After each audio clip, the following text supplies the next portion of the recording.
త్వరలో ప్రభుత్వ ఆసుపత్రుల్లో 13 క్రిటికల్ కేర్ వార్డులు. అత్యవసర వైద్య సేవల కోసం రాష్ట్రంలోని ముఖ్యమైన 24 ప్రభుత్వ ఆసుపత్రుల్లో కొత్తగా క్రిటికల్ కేర్ బ్లాకులు రాబోతున్నాయి. వచ్చే నెలాఖరు నాటికి 13/2026 ఆగస్టు నాటికి మరో 11 CCBలను వినియోగంలోకి తెచ్చేందుకు వైద్యారోగ్య శాఖ చర్యలు తీసుకుంటోంది. వీటి ద్వారా అదనంగా 1275 పడకలు అందుబాటులోకి వస్తాయి.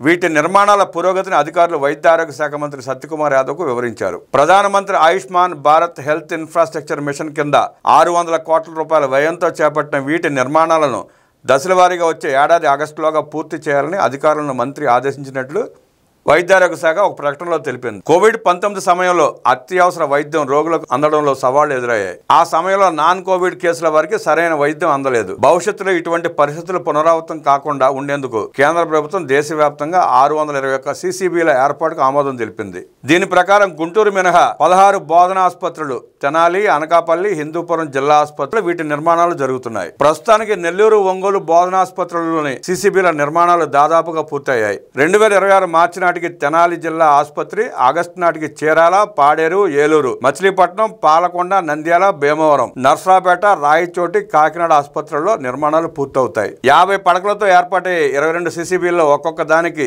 23,75,00,000 రూపాయల చొప్పున వ్యయం చేస్తున్నారు. 75 పడకలతో ఉన్న నర్సరావుపేటలోని ఏరియా ఆసుపత్రిలో CCB నిర్మాణానికి 36,35,00,000 రూపాయలు, 100 పడకలతో తెనాలి జిల్లా ఆసుపత్రిలో 44,50,00,000 రూపాయలతో CCB ఏర్పాటు కాబోతోంది. ప్రతి ఆసుపత్రిలో సుమారు 7 కోట్ల రూపాయలను పరికరాలు, యంత్రాల కోసం వ్యయం చేస్తున్నారు. ప్రతి 50 పడకల CCBలో 10 పడకలతో ఒక ICU, 6 పడకలతో మినీ ICU, 24 ఐసోలేషన్ పడకలతో పాటు విడిగా డయాలసిస్ పడకలు, మెటర్నిటీ పడకలు, కాజువాలిటీ వార్డులు అందుబాటులోకి వస్తాయి. గుండె, శ్వాసకోశ సంబంధిత కేసులు, పాయిజన్ కేసులు, dialysis, maternal and child health ఇతర కేసులు ఇక్కడ చూస్తారు.